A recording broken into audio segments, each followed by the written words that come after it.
बिस्मिल्लाहिर्रहमानिर्रहीम। आज हम बना रहे हैं खजूर केले का शेक, जो बहुत उम्दा और बहुत लाजवाब रेसिपी है।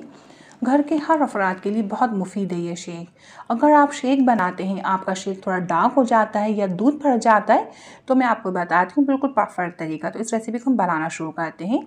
तो ये हाफ़ केजी से थोड़ा ऊपर दूध है, 2 बड़े मग दूध के हैं। मैंने इसे बॉयल कर लिया था, फिर लो फ्लेम में 20 मिनट के लिए पकाया था, ताकि दूध का जो कच्चापन होता है वो ख़त्म हो जाए, स्मेल भी ख़त्म हो जाए। फिर रूम टेम्परेचर में मैंने इसे ठंडा कर लिया था, फिर फ्रिज में रखा था ठंडा होने के लिए। दूध भी ठंडा होना चाहिए, जितना हमें ठंडा पसंद है। केले भी हम ठंडे कर लेंगे। केले आपके ठंडे नहीं होंगे, दूध आपका ठंडा नहीं होगा, इस तरह शेक काला हो जाता है और दूध भी फट जाता है। तो दोनों चीज़ें हमारी ठंडी होनी चाहिए, दूध भी केला भी।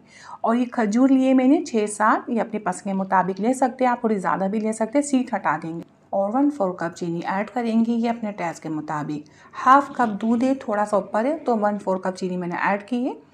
और केले कटिंग कर लेंगे। तो हम बारीक केले कटिंग नहीं करेंगे, बिल्कुल बारीक कटिंग करेंगे तो ये ब्लेंड नहीं होंगे। थोड़े मोटे कटिंग करेंगे जो ब्लेंड हो जाएंगे। ठंडा जो हमने दूध किया था वो भी इसमें थोड़ा ऐड कर देंगे, पर दूध इतना ऐड करेंगे आराम से ग्राइंड हो जाए। तो मैं 2 मग दूध के इस वक्त डाल रही हूँ। और देखिए मैं ग्राइंड कर चुकी थी, और इसमें मैं बाकी दूध भी डाल दूँगी जो बचा हुआ है, और इसे हम अच्छे से मिक्स कर लेंगे। तो ये बहुत मज़े का हमारा केला और खजूर का शेक बन के तैयार हुआ है। जब आप इस रेसिपी को बनाएंगी आपको बहुत पसंद आएगी। तो कलर भी डार्क नहीं हुआ, इसमें बर्फ़ ऐड नहीं की जाती, दूध को पहले ही ठंडा कर लेते हैं। पसंद है तो लाइक कीजिए, शेयर कीजिए। मैं आपसे ज़्यादा चाहती हूँ। अल्लाह हाफिज़।